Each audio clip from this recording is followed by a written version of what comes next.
Piotr Szulkin jest twórcą wyjątkowym na mapie polskiego kina powojennego. Można powiedzieć, że jest twórcą osobnym. Reżyserem, który wykorzystując formułę kina gatunkowego mówił o Polsce mu współczesnej, Polsce końca PRL-u, Polsce, która w wizjach fantastycznych Piotra Szulkina bardziej przypominała krajobrazy apokaliptyczne niż rzeczywistość, która była znana z dzienników i telewizyjnych reportaży. Niemniej jednak, żeby zrozumieć wartość filmu Wojna Światów i twórczość Szulkina, musimy spojrzeć na postać reżysera i na film Wojna Światów przez pryzmat filozofii egzystencjalnej, a nawet, bym powiedział, talmudycznego zamysłu nad ludzką egzystencją.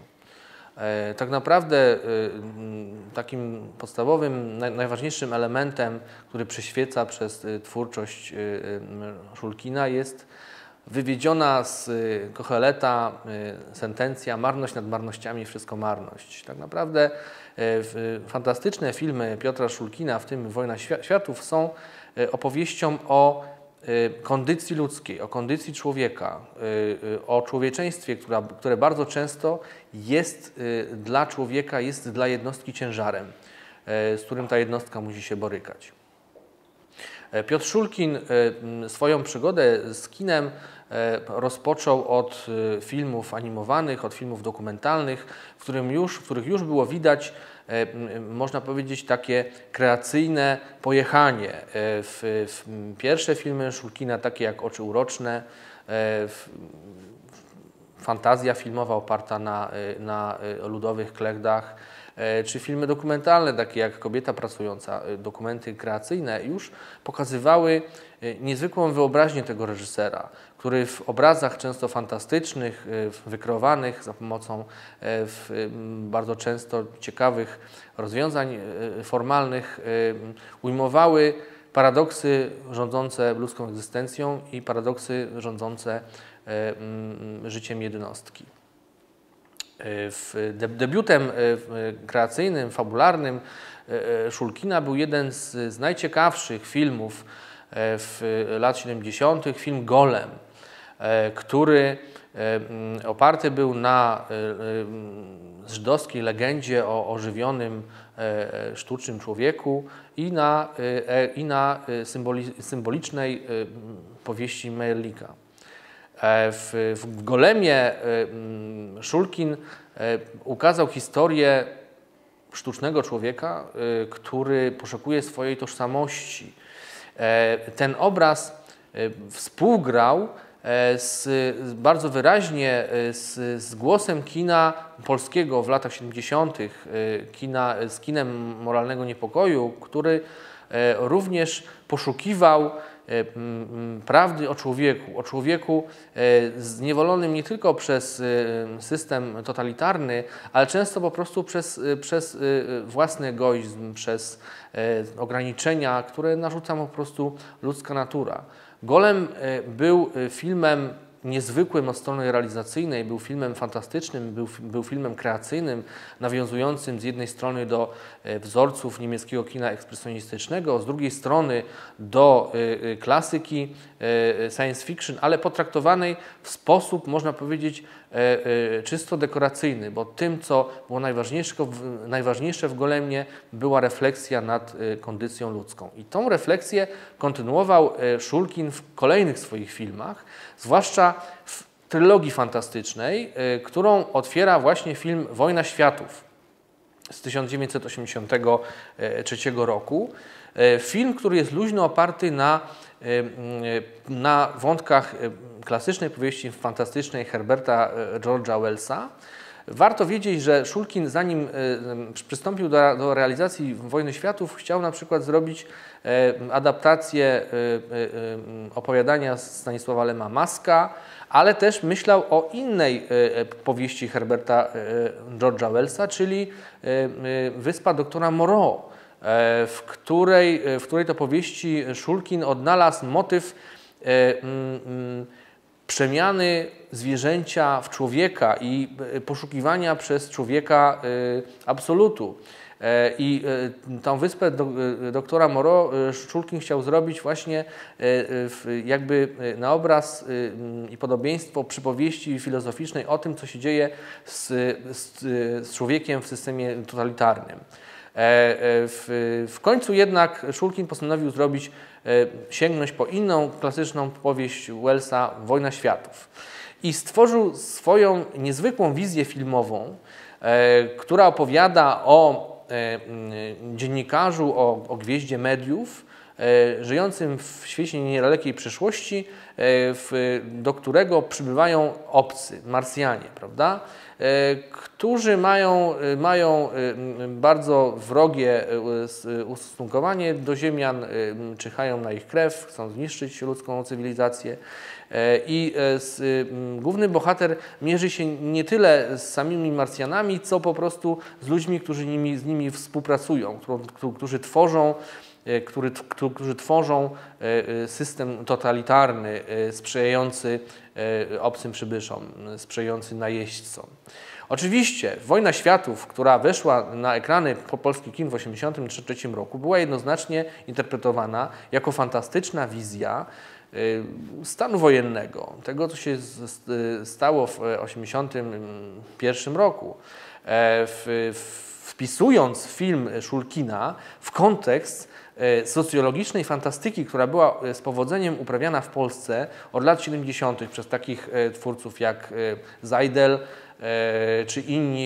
czy inni znakomici pisarze polskiego science fiction.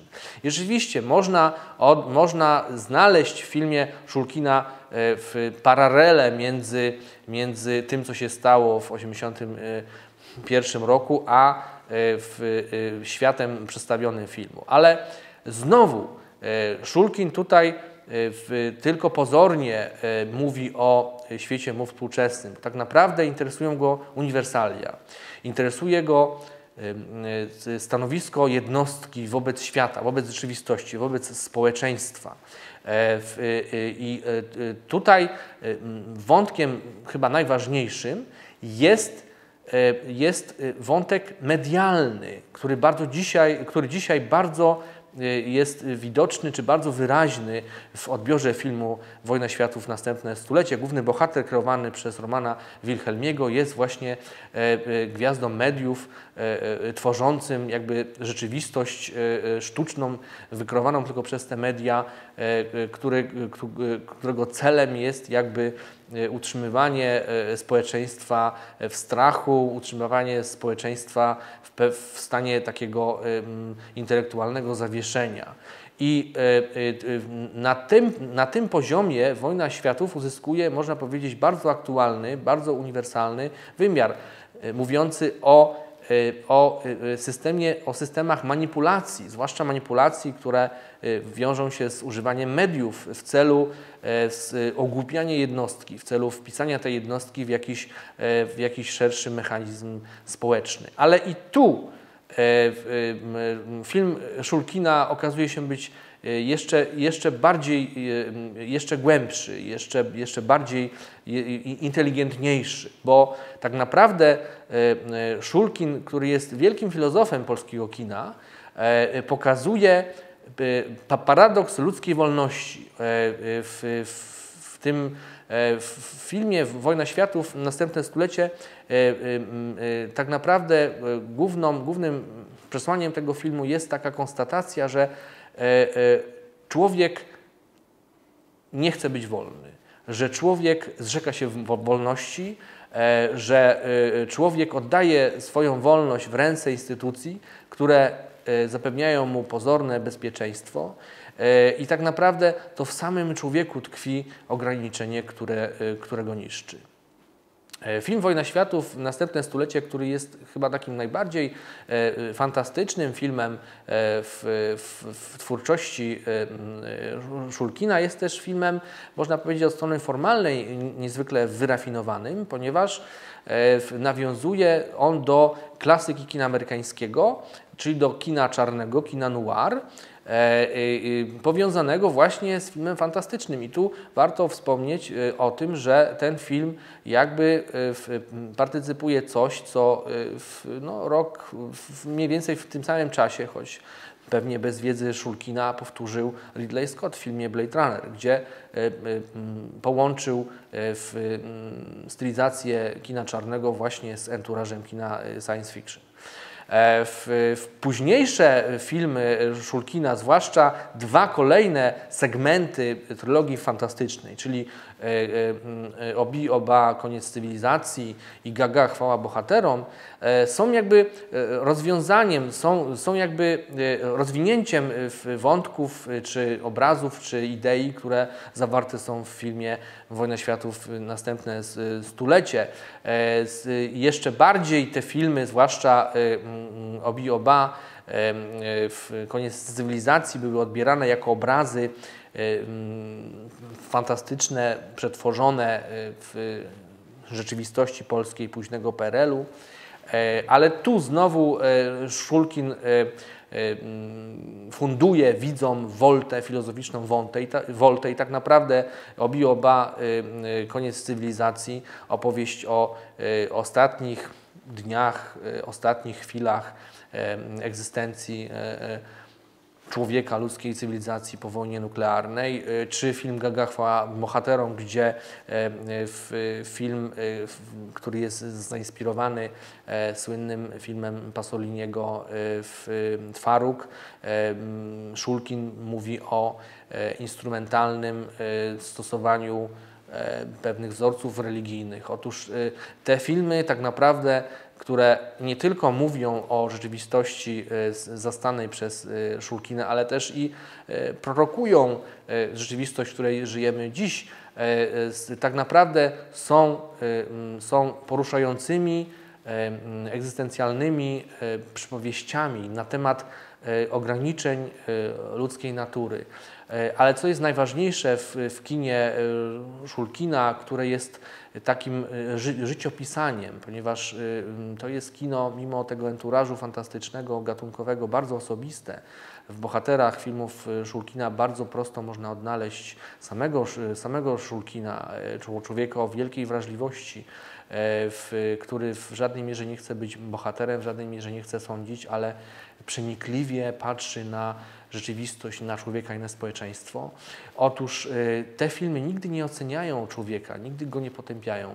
Te filmy pochylają się po prostu nad człowieczeństwem, rozumianym w jakimś sensie jako wyzwanie, z którym człowiek musi się zmierzyć.